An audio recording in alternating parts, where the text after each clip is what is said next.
नमस्कार मित्रों, मैं डॉक्टर मुनेश्वर सूर्यवंशी कैलाश हॉस्पिटल और न्यूरो इंस्टीट्यूट सेक्टर 71 नोएडा में न्यूरोलॉजिस्ट पद पर कार्यरत हूँ। अभी माइग्रेन अवेयरनेस वीक चल रहा है, उसके उपलक्ष्य में मैं माइग्रेन बीमारी के बारे में आपको कुछ जानकारी देने का इच्छा रखता हूँ और वो जानकारी मैं भी इस छोटे इंटरव्यू में आपको दे रहा हूँ। तो बेसिकली माइग्रेन है क्या? माइग्रेन को यूजुअली हम हिंदी में अर्धशूल भी कहते हैं। अर्धशूल का अर्थ होता है कि इसमें आधा ही सिर दर्द होता है, पर ऐसे बहुत कम मरीज होते हैं जिसमें सिर्फ आधे सिर में ही दर्द होता है। बहुत सारे माइग्रेन के मरीज ऐसे हैं जिसमें पूरे ही सिर में दर्द होते हैं और उसके साथ और भी लक्षण उसमें मौजूद रहते हैं। तो माइग्रेन ये एक प्राइमरी हेडेक बीमारी है। प्राइमरी हेडेक का अर्थ है कि इसमें सर दर्द ही मुख्य लक्षण है और इसके साथ कुछ एसोसिएटेड सिम्टम्स भी होते हैं। तो ये ज़्यादा औरतों में ज़्यादा मात्रा में पाया जाता है, जैसे कि ये औरतों में 3 गुना ज़्यादा कॉमन है मर्दों की तुलना में।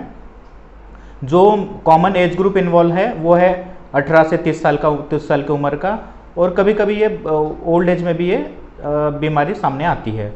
और इस बीमारी में 15 से 20% मरीजों में फैमिली हिस्ट्री भी होती है, जिसमें हमारे किसी रिश्तेदार को ये बीमारी रहती है।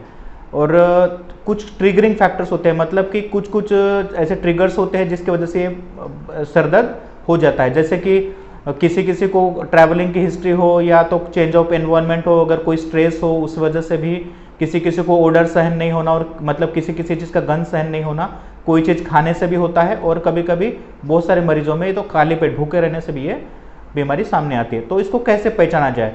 तो पहचानने का यह है कि यूजुअली जो अटैक आता है माइग्रेन का, वो 4 घंटे से लेकर 72 घंटे तक रहता है।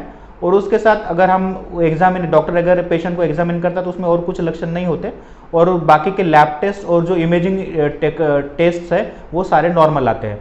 तो यूजुअली इसमें क्या होता है कि एक ही तरफ दर्द होता है, बहुत तेज दर्द होता है। मूवमेंट्स अगर हम सर की मूवमेंट करेंगे या बॉडी मूवमेंट करेंगे तो उसमें बढ़ जाता है, और साथ में इसमें धूप में जाने से बढ़ जाता है, और जो शोर वगैरह है उसमें ये सहन उसमें नहीं होता। तो यूजुअली हम इसको कैसे ट्रीट कैसे करेंगे? कि 2 तरीके हैं इसको ठीक करने के। एक तो है कि आप मतलब बिना दवाई के ही आप इसको ट्रीट करने की कोशिश करते हो। अगर आपको महीने में 3 अटैक से कम अटैक अगर हेडेक से हो रहे हैं तो आप उसको वैसे भी ट्रीट कर सकते हो बिना दवाई के। उसके क्या इलाज है? तो ये एक तो है कि रेगुलर एक्सरसाइज करना, स्ट्रेस अवॉइड करना है, योगा वगैरह कर सकते हैं। जो ट्रिगरिंग फैक्टर्स से मैंने जो बताया है वो आप उनको अवॉइड करो, तो इस तरह से आप उसको रोक सकते हो। अगर फिर भी इसके बावजूद भी अगर आपकी हेडेक की फ्रीक्वेंसी 3 से भी ज़्यादा है महीने में, तो ऐसे में डॉक्टर का परामर्श जरूरी है। तो ऐसे में कुछ दवाई ऐसे है कि हम पेशेंट्स को देते हैं, जिसमें पेशेंट को 6 से 9 महीने तक ये दवाइयाँ कंटिन्यू करनी पड़ती है। और उसके बाद पेशेंट उस दर से अगर पूरी तरह से मुक्त हो जाए तो धीरे धीरे करके हम इन दवाई को कम करके, इनका डोजेस कम करके फिर इनको बंद करते हैं, और उनको हम सही से बाद में रेगुलर फॉलोअप में बुलाते हैं, और इस तरह से ये हम बीमारी का इलाज करते हैं। और ये बीमारी जानलेवा नहीं है। इस बीमारी का अगर प्रॉपर तरीके से इलाज किया जाए तो पूरी तरह से ठीक होने वाली बीमारी है, और ये बहुत ज़्यादा कॉमन है। इसीलिए इस बीमारी के बारे में पता होना भी आपको ज़रूरी है। इसलिए मैंने इस बीमारी के बारे में आपको ये सारी जानकारी अभी दी है। ठीक है, तो जैसे कि मैंने आपको बताया कि अगर आप जो लक्षण है माइग्रेन के, जिसमें सर दर्द और एसोसिएटेड जो सिम्टम्स होते हैं वो अगर आप में है और आप इस बीमारी से त्रस्त है, तो ऐसे में आप हमें कैलाश हॉस्पिटल और न्यूरो इंस्टीट्यूट सेक्टर 71 नोएडा में आके हमारा परामर्श ले सकते हैं। हम आपका प्रॉपर इलाज करेंगे और आपको इस बीमारी से पूरी तरह से मुक्त करने की कोशिश करेंगे।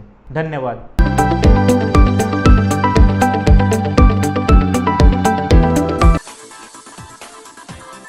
Subscribe now and press the bell icon.